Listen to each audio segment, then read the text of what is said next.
Biology के बारे में आप जरूर जानते होंगे। ये विज्ञान की वो शाखा है जिसमें जीव जंतुओं और पेड़ पौधों के बारे में स्टडी किया जाता है। इसी प्रकार होता है माइक्रोबायोलॉजी, जिसको हिंदी में सूक्ष्म जीव विज्ञान कहा जाता है, जो बेसिकली विज्ञान की एक शाखा है जिसके अंतर्गत हम सूक्ष्म जीवों के बारे में पढ़ते हैं। और ये सूक्ष्म जीव हमारी लाइफ में काफी ज्यादा मैटर करते हैं और हमारी लाइफ को डायरेक्ट या इनडायरेक्ट अपनी मौजूदगी से प्रभावित करते हैं। इनके बारे में कहा जाता है they are in us, on us and around us. ऐसे में आपको माइक्रोबायोलॉजी से जुड़ी खास बात जान लेनी चाहिए। इसीलिए आज क्विक सपोर्ट इस वीडियो में आपके लिए माइक्रोबायोलॉजी से जुड़ी सभी छोटी छोटी बातें लेकर आया है, इसलिए इस वीडियो को लास्ट तक जरूर देखें। तो चलिए शुरू करते हैं और जानते हैं कि माइक्रोबायोलॉजी क्या है। हमारे आसपास मौजूद सूक्ष्म जीवों के बारे में जानने के लिए, उनको समझने और उनका जीवन पर प्रभाव को ऑब्जर्व करने के लिए विज्ञान की एक अलग शाखा है जिसको हम माइक्रोबायोलॉजी के नाम से जानते हैं। सूक्ष्म जीव एक कोशीय और बहुकोशीय दोनों होते हैं, जिन्हें हम नंगी आंखों से नहीं देख सकते हैं। इसके लिए सूक्ष्मदर्शी की जरूरत पड़ती है।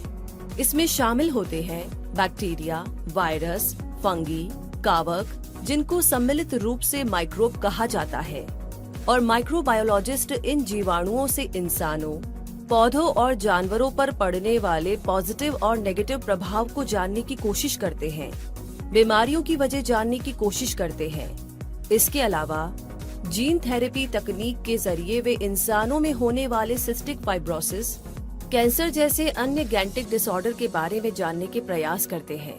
माइक्रोबायोलॉजी अपने आप में एक बहुत विशाल शब्द है।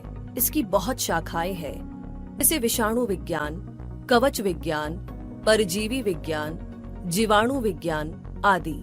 जीव विज्ञान की बाकी शाखाओं जैसे जीव विज्ञान और पादप विज्ञान की तुलना में माइक्रोबायोलॉजी बिल्कुल नया सब्जेक्ट है।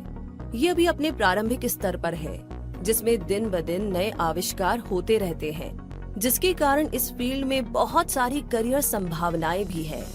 यहाँ पर हम थोड़ा सूक्ष्म जीव के बारे में जान लेते हैं ताकि आपको माइक्रोबायोलॉजी को डीप लेवल से समझने में आसानी होगी। विज्ञान की सिंपल परिभाषा कहती है कि वे जीव जो इंसानों के नंगी आंखों से विजिबल नहीं होते हैं, जिन्हें देखने के लिए माइक्रोस्कोप की जरूरत होती है, उसे सूक्ष्म जीव कहा जाता है। सूक्ष्म जीव सभी जगह मौजूद रहते हैं। यह मिट्टी, हवा, पानी, मानव शरीर के अंदर तथा अन्य प्रकार के जीवों तथा पौधों में भी पाए जाते हैं। जहाँ लाइफ पॉसिबल है, वहाँ भी सूक्ष्म जीव पाए जाते हैं।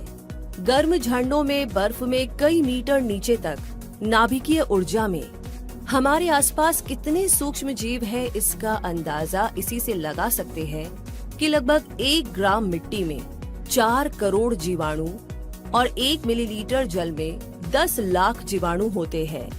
अब हम जानते हैं कि माइक्रोबायोलॉजी में ऐसा क्या होता है जिससे हमारा जीवन आसान होता है। आइए कुछ माइक्रोबायोलॉजी का अनुप्रयोग भी जानते हैं। जैसा कि हम जान चुके हैं कि माइक्रोबायोलॉजी एक नया फील्ड है बाकी जीव विज्ञान की शाखाओं की तुलना में। जाहिर सी बात है, इस फील्ड में बहुत नए नए इनोवेशन होते रहते होंगे। माइक्रोबायोलॉजी न्यूट्रिएंट साइक्लिंग, जैव अवक्रमण, क्लाइमेट चेंज यानी कि पर्यावरण परिवर्तन, फूड स्पॉइलेज यानी कि भोजन का नुकसान, बीमारी के कारण और उसकी रोकथाम में काफी महत्वपूर्ण भूमिका निभाता है। और जेनेटिक इंजीनियरिंग और बायोटेक्नोलॉजी भी माइक्रोबायोलॉजी से जुड़ा हुआ है। इसके अलावा भी कई क्षेत्रों में भी माइक्रोबायोलॉजी का भरपूर उपयोग होता है, जैसे दवा उत्पाद में, फूड और डेयरी प्रोडक्ट प्रोडक्शन में, विटामिन, अमीनो एसिड, एंजाइम्स और ग्रोथ सप्लीमेंट बनाने में। यहाँ तक कि हमारे शरीर में विटामिन के का संश्लेषण सिर्फ बैक्टीरिया द्वारा ही संभव है। इस प्रकार हमारे जीवन के कई पहलुओं में माइक्रोबायोलॉजी का गहरा इम्पैक्ट होता है। और अब थोड़ा पीछे चलते हैं और जानते हैं कि माइक्रोबायोलॉजी का इतिहास क्या है। वह पहला शख्स जिन्होंने माइक्रोबायोलॉजी की दुनिया से दुनिया को रूबरू कराया था, वो थे एंटोनी वॉन ल्यूवेनहॉक, जिन्होंने पहली बार सूक्ष्म जीवों के संसार में ताक झांक की। इन्हें फादर ऑफ बैक्टीरियोलॉजी और प्रोटोजोलॉजी कहा जाता है। ये पेशे से दर्जी थे और कपड़े की गुणवत्ता की जांच के लिए लेंस बनाते थे। उन्होंने 1674 में यानी कि 1674 में एक सरल सूक्ष्मदर्शी बनाया और तालाब के पानी में भारी मात्रा में बैक्टीरिया और प्रोटोजोआ को ऑब्जर्व किया। इस प्रकार साइंस में रुचि लेने वाले स्टूडेंट्स के लिए विज्ञान के नए फील्ड में जाना और अपने करियर को बेहतर बनाने के लिए ढेरों संभावनाएं हैं। अब हम माइक्रोबायोलॉजी की ब्रांचेस कितनी हैं, इसके बारे में जान लेते हैं। माइक्रोबायोलॉजी की कुल 2 ब्रांचेस हैं। पहली है प्योर माइक्रोबायोलॉजी और दूसरी है अप्लाइड माइक्रोबायोलॉजी। तो अगर प्योर माइक्रोबायोलॉजी की बात करें तो इसमें 14 सब ब्रांचेस होती है, जैसे कि mycology, microbial cytology, microbial etiology, microbial genetics, molecular microbiology, protozoology, philology, parasitology, immunology, bacteriology, nematology, cellular microbiology और वायरोलॉजी। और आगे अप्लाइड माइक्रोबायोलॉजी की बात करें तो यहाँ पर भी 9 सब ब्रांचेस होती है, जैसे कि medical microbiology, microbial biotechnology, agricultural microbiology, arrow microbiology, industrial microbiology, pharmaceutical microbiology, food microbiology, water microbiology, environmental microbiology. तो माइक्रोबायोलॉजी की इतनी सारी ब्रांचेस को जानने के बाद ये भी जानना जरूरी है कि माइक्रोबायोलॉजी के फील्ड में करियर कैसे बनाया जाए।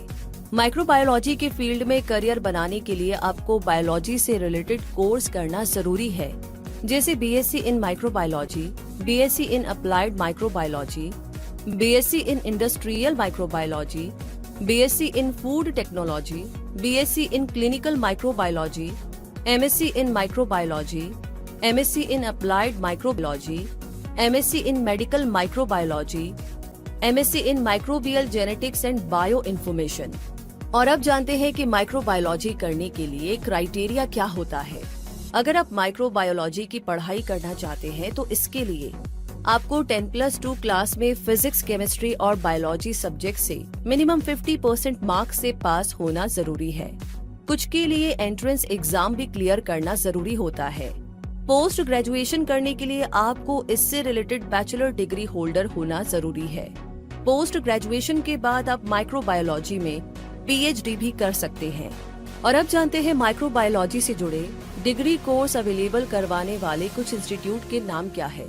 Saint Xavier's college Maharashtra, Madras university college Chennai, Chandigarh university Chandigarh, the Oxford college of science Bengaluru, lovely professional university Jalandhar और प्रेसिडेंसी कॉलेज चेन्नई।